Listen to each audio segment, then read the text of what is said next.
police emergency.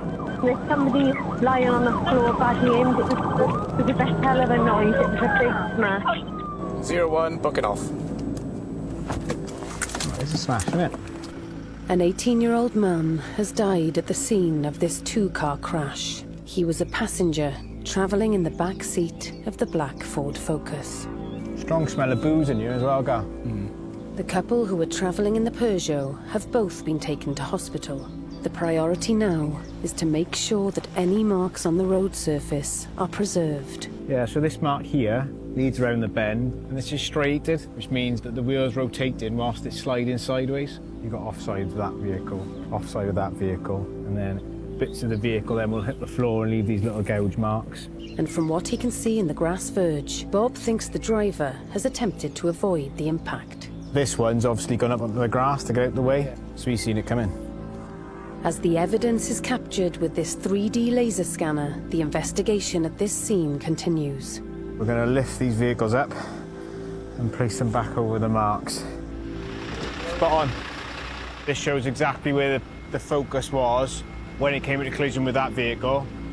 It shows it's completely on this wrong side of the road, literally almost all the way across. So we're reconstructing it, we know the how. But again, it's that question then as to why. Why is that Ford Focus on completely its wrong side of the road? What has happened for that car to be in that position at that time? This 3D image has been created from data captured by the laser scanner. We know because of the nature of the mark left on the road that the vehicle is limit of grip. So it's on the point where it can't go any faster or it's going to completely spin out of control and go off the road. And from that mark, we had to work out how fast that vehicle was going.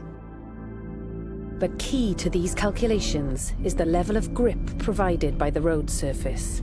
Establishing that requires a trip back to the scene. So the reason we're doing all this testing is so we can work out the coefficient of friction. So that is how much grip there is between the tyre and the road. They're now using an accelerometer, which allows them to take readings from the road surface. We've got the skid test results now, so we'll go back to the maths. Bob's calculated that the Focus was travelling at between 49 and 55 miles an hour when it crashed. The speed limit here is 40. My examination of the road surface showed no contaminants, no defects, nothing that would cause it to go on the wrong side of the road. We can examine the vehicle mechanically and tell you that there's nothing wrong with it. And if those things aren't wrong, then there can only be one thing, and that's the driver. And as further inquiries have been ongoing, more details about this road trip are starting to emerge. Someone's thought that the footage they've seen on Snapchat is very pertinent to what's happened. One hand on the wheel, can of cider in his left hand. The Focus driver has spent the last 3 days drinking heavily and taking drugs.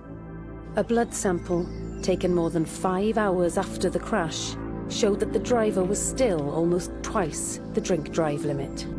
As a result of your driving, being drunk, being drugged up and driving illegally, you crashed. You, by your actions, caused his death. Do you agree that you caused the death by dangerous driving and the injury to the other occupant by dangerous driving? Sorry? Yeah. Yeah, okay. He was jailed for 8 years. He'll serve his time in prison and he'll come out, but ultimately his actions have caused the death of his friend. He's got to live with that and he's got to deal with it.